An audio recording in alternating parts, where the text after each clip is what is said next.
One of the strange things also we will find in the Bible, that there are some strange creatures that the book mentions. So, for example, we have the dragon as a real creature that it lived a long time ago, and it used to have wings, and it used to fly between the mountains.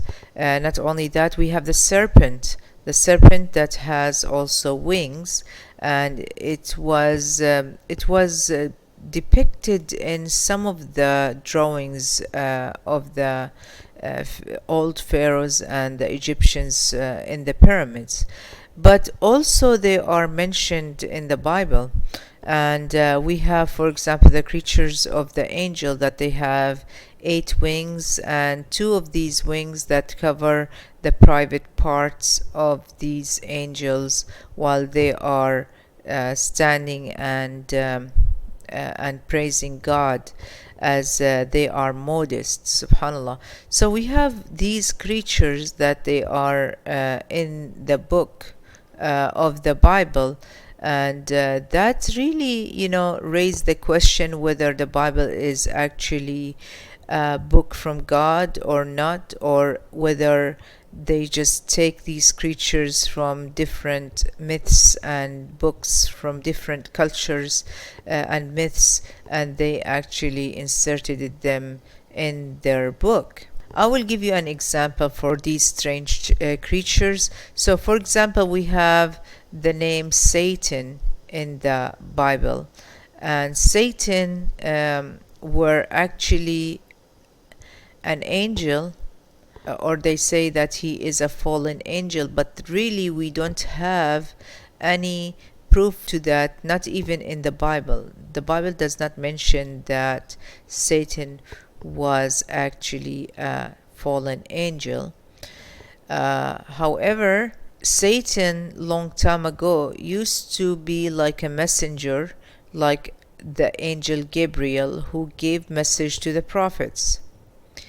And you will see here, for example, in the book of Numbers, that the original book mentions Satan, but then it was translated and changed to angel. So I will be reading for you this.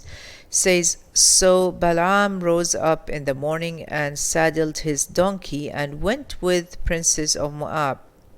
Then God's anger was kindled because he went, and the angel Satan of the Lord." It's supposed to be here Satan, but then they changed it to angel of the Lord, stood in the way to oppose him. Now he was riding on his donkey, and his 2 servants were with him. And the donkey saw Satan standing in the way with his sword drawn in his hand, and the donkey turned aside from the way and went into the field. And Balaam beat the donkey to turn her back to the road.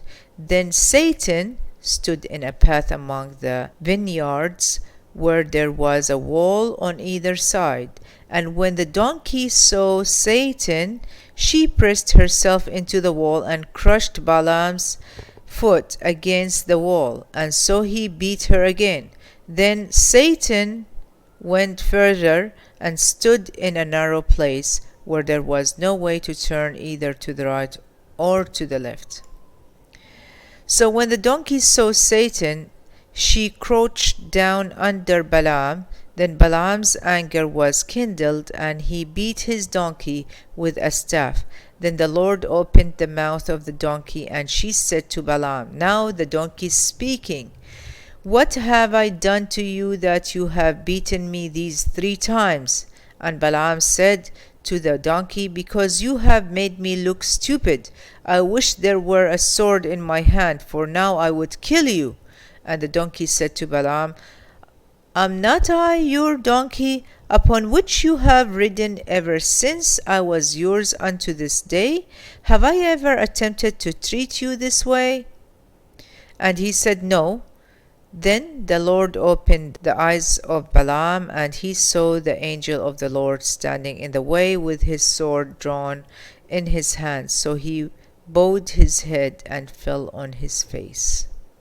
The original word of the angels of the Lord, if you go back to the Hebrew language or to the Hebrew Bible, you will see the word Satan, not the angel of the Lord, but then it was translated to the angel of the Lord.